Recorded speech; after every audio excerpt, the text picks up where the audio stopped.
What is this life that flows through my veins? Could it be, as we sang in the chant, other than divine? The tangible God is that ever-burning flame of joy which you feel within yourself. Good morning and welcome, everyone. This amusing story that we just heard is a perfect example of why certain things don't really lend themselves, why truth itself doesn't really lend itself to words and to the intellect. We're always reaching for those words and so on. I guess we just have to do that, but it's always inadequate. The one phrase from the Gospel of St. John, that very first chapter, which is so metaphysical, that was the true light, which lighteth every man that cometh into the world. We spoke last week, I think Morley did, or Jamuna did, about that light. And when I read that one simple sentence, that lighteth everyone in this world, and then we contrast that with statements, intellectual statements like Jesus Christ, the only Son of God, the only begotten. Truth is not that easily reconciled by words that way. You know, here we are, or as human beings, what to mention other species on the planet, we all pretty much have the same equipment, one way or the other, and yet we make such distinctions between ourselves on the basis of such superficial distinctions like our language and our skin color and our gender and our skills and our attributes and our failings and all the little things that we splice and dice in order to, I don't know what, to affirm ourselves, I guess, pretty much. And so that kind of thing has been the bane, you might say, of religion specifically. After all, in politics, you're always splicing and dicing, and if you're an engineer or a software engineer, that's what you've got to do. If you're a gardener or you're cleaning your clothes or your dishes, you've got to pay attention to all the details. But that's where we get lost. God may be in the details, but a little lower than the details themselves. And so we come, these first few readings, first few weeks in our annual cycle of our teachings that we share here of Yoganandaji, we deal at first with some of the cosmic principles, the cosmology and all that kind of fun stuff that two kinds of people, those who love it and those who don't. But here you are stuck with the cosmology in the first few weeks, so you better love it. But that's I call it the both and. The both and is that, we are one. I mean, look at us all. We share this planet. I mean, science at least is endorsing the interrelationship of all species and all things, chemical, atomic, and otherwise. So, all right, native peoples, so-called, down through the ages, have all affirmed that we are one with nature, with all life, with all spirit. Yes, but that's not how we behave, particularly.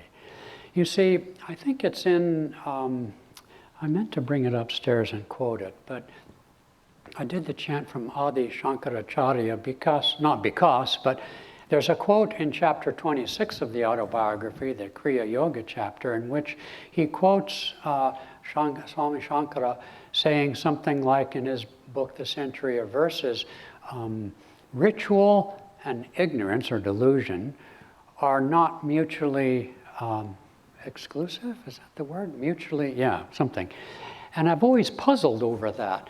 But really what we're saying is that whether you are virtuous or less than virtuous, neither thing is going to bring you to the truth that'll make you free. I mean, virtue brings you closer, it is obvious. Any common sense tells you that, not to mention religion. But it still isn't enough. You see, this light that lighteth all men, I mean, just think of the sentence alone. How could that be describing Jesus Christ, who is a person lived for 33 years on a backwater of some empire that's long gone, how could that person be the light that lights all beings? Now wait a minute. How do we reconcile the both and potential of that light? You know, it could be said that idolatry is the bane of religion. I'm actually quoting a sentence from the Raja Yoga book by our founder, Swami Ananda. But idolatry is sort of a $10 word, and I don't even really know what it means. It can mean a lot of different things. But the way I'd like to apply that now is the great issue that we face on this planet today. An issue which was really one of the seed inspirations and why I wrote the book I wrote last year, The Once and Future Christ, which is how can this planet move forward in any form of cooperation and harmony so long as the one pursuit of humanity, spirituality, organized or disorganized and called religion, how can this one pursuit, which aspires to have us embrace all life as our own, when it's so fractured, so polarized? You don't mind polarization, I suppose, in politics. After all, it's nothing but a war, and even between countries, unfortunately. But the one thing that ought to offer humanity a common vision of our oneness doesn't even do that. If you're a true Christian, as my saintly brother, the priest in Spokane, would tell each and every one of us here, we're going to you know where, because we ain't got the true religion, you see. And when I hear people use phrases like Jesus Christ, my personal Savior, you know, if you understand what that really means, it's beautiful. But it's a two-edged sword because it can cut our heads off. It can exclude us, if you will. And, you know, Murli has explained to me that it's basically the same in India in respect particularly to Krishna. And so it is the devotees of their deities or gurus, whatever, imagine, and with great sincerity, I think, and love, that theirs is the only one. You know, love does make the world go around. Actually, desire makes the world go around, but all of us love love. In whatever form we're aligned to, resonant with, it's fine. I've often commented when I have to do weddings that why is it anybody does weddings? You don't need to be married in this culture, and it's probably not going to last very long, let's face it. But there is a deep impulse for us to elevate with sanctity, for some of us, that union, that bond that affirms our connection, you see. And so whereas I've had people come in here and they look at these pictures and, you know, I can tell that they you know, have an issue with what they would probably call the idolatry, you know, and then you have religions which, you know, don't have any icons. I mean, it's just all over the map, right? But there it is. So black and white, you separate, but both and you bring together. Because if we are that, if that light that lighteth us, that life, that what is this life that flows through my veins, could it be, as we saying in the chant, other than divine? It's the both and solution. And if it's true, as in this charming and slightly humorous story we read about, you know, they were speaking with Yoganandaji, whom we here at Ananda and throughout the world, many others also feel was a God-realized master, an avatar, as was Jesus Christ, as considered by Christians and others, etc. Then what would you do if someone walked in here or into your home or anywhere else for that matter, and you had suddenly, as St. Peter did, that you were seeing God incarnate? I mean, hundreds, thousands, I think, of people listened to Jesus out on the hills and so forth, and they went home. Probably didn't do a thing. Thousands heard Yogananda. People lined up around the block to hear him speak, and he had to speak twice in some of the nights in order to accommodate everybody. They went home.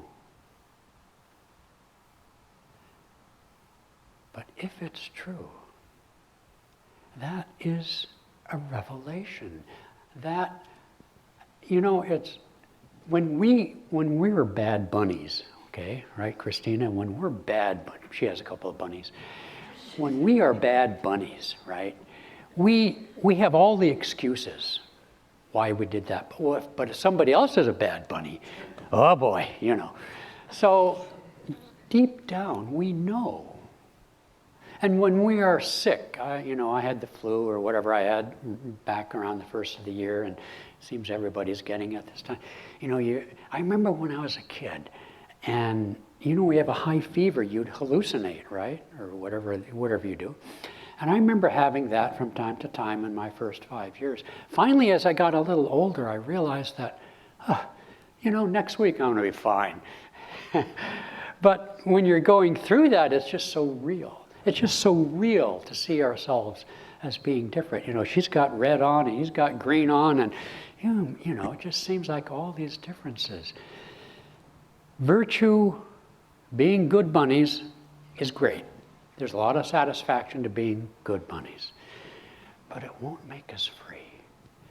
We won't reach that point where we feel truly love for all people until we can quiet the natural turbulence of the mind.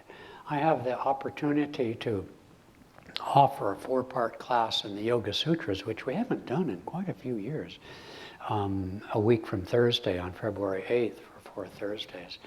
And I just love the Yoga Sutras, but there's not an ounce of devotion in those things. There's barely a sense of humor in them. But on the other hand, with our scientific kind of orientation, we want to know what makes us tick and so forth. That's really kind of where we're at in our culture mostly. It's excellent because it really peels away the onion of our personality to take us down to the level of pure awareness. And the irony of that, speaking of both and, is in that pure state of quietness in the heart, there appears the natural love of the heart, because that's what we are. And so there's many ways to find that unity, that oneness. Yogananda in his early lessons, I love his early lessons because they are power-packed, but they're not really all that fit for public consumption, at least in the sense that nowadays, if you buy ever go to Lowe's and look for a light bulb? Who's done that in the last year? You need a PhD to figure out. When I was a kid or young, you'd go in there and let's see, 30 watts, 60 watts, 90 watts. That was it, right? Or maybe a floodlight. Well, nowadays, everybody wants everything spelled out. And so his early lessons were powerful. But most people don't learn that way anymore. And in a way, it takes a really deeper level of intuition. So he himself wanted his lessons expanded and explained and so forth. I'm all for that, but I love that. And the Yoga Sutras are that way. Morley showed me a piece of paper the other day with the sutras in Sanskrit. On one sheet of paper, all 100 or all 200 approximately of the sutras fit on one sheet, because truth is pithy. Love. I am. But those are just words until you can experience it. And so, the both and of being able to, being willing and open to imagine, we can't imagine or experience necessarily that light in ourselves, that spirit, that God in ourselves. It's easier to see it in someone else, okay? Because we look in the mirror and say, oh, they're that schmuck again. But It's natural, in other words, to see divinity outside ourselves because we're so programmed to see everything outside ourselves. This is the natural evolution. And so bound we are by the intense magnetism, the vortex, the electromagnetic vortex of this body and this ego, that the ego can't transcend itself by itself.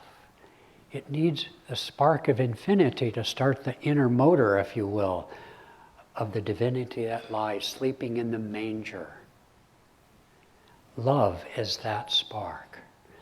And so even though no form, no sentence, no word, no human being can control or limit infinity, infinity resides everywhere. And so to have the humility, or really the intelligence, I mean, humility is I ever hear the word Christian humility? It's the one thing they don't have. No, just kidding. It's really the wrong word. It's just being open, receptive to as many as would receive him. To them gave he the power to become the sons of God. It's not that complicated, but we can't just talk about it. We need to be willing to be open, to shed the onion peels of our likes and dislikes. That's the landmark stanza of the sutras, is the yogas chitta vritti nirod. The state of union is achieved by the calming, the pacification, the neutralization of the reactive processes. Mostly what goes on in our head. We can only see what's in our head, really. Okay? If you walk into this room or anywhere, if you're a builder, you'll see the building. If you're a gardener, you'll look out the window and see the plants, and on and on. We can only see what we are. And to lay aside what's in our head, as I think an old ancient poem said, is to open up to that truth that will make us free. And the great gift in this era, available to all humankind throughout the world now, whereas it was hidden in past times, is the gift of the practice of meditation. Using the breath to control the mind, to calm and pacify the natural turbulence of the mind, we can get to a point where we awaken to that light. And then when we try to live that path, we realize what we're up against. And that's when we say, I need some help. And that's when we begin to draw to us that help. And when we have the openness and the intelligence to welcome divinity in the very human form that includes ourselves, how else could we achieve that unless we're willing to recognize it? Those are big steps. Most of the planet, 7-8 billion people, are not even close. Okay? So to come to a place like this, where meditation and the vibration of stillness is the transmission of this light that lighteth every man, is to say that you've come a long way. I wanted to end with some, I mentioned to you, I just love those original lessons of Yogananda, and I'd like to read this part. He said that there are, I mentioned this and I didn't finish the thought. He said there are basically three ways that we can achieve that union. The social way of achieving cosmic consciousness is reflected in humanitarian work and love for people and serving and so forth. But of course, all outward ways have their disadvantages. I won't go into that necessarily. He said the other way is the way of Stoicism, the way of discipline, asceticism. And that is also a true way, but it also has some disadvantages. Yogananda came to affirm the ancient transcendental way of achieving that oneness, that spirit, that stillness, through the scientific practice of meditation and his most advanced technique of Kriya Yoga. But in the terms of daily living, I'd like to read these thoughts to share with you. So he says, number 1, think of God before choosing an action. Think of him before performing all action, and think of him after the action is performed. 2, feel God as love in all hearts. Feel God in the impartial love you feel for all beings, and for the tender love you feel for all created things. 3, create God-like habits by thinking him as beauty and fragrance in the flowers, color in the rainbow, love, wisdom, and power in human minds, the vastness of the ocean and skies. And then he goes on in that way. 4, reason God as energy, which has frozen itself into electrons, gases, liquids, and solids. Reason and think and act God as frozen, intelligent energy. 5, hear in all songs the heart-stirring ecstasy of God's song. 6, feel God in the temple of each thought that is born in your mind, each feeling that is born in your heart, every aspiration of your soul. 7, enthrone God in the temple of bliss in meditation. And finally, 8, feel the tangible God as that ever-burning flame of joy which you feel directly within yourself. I was caught up in ecstasy.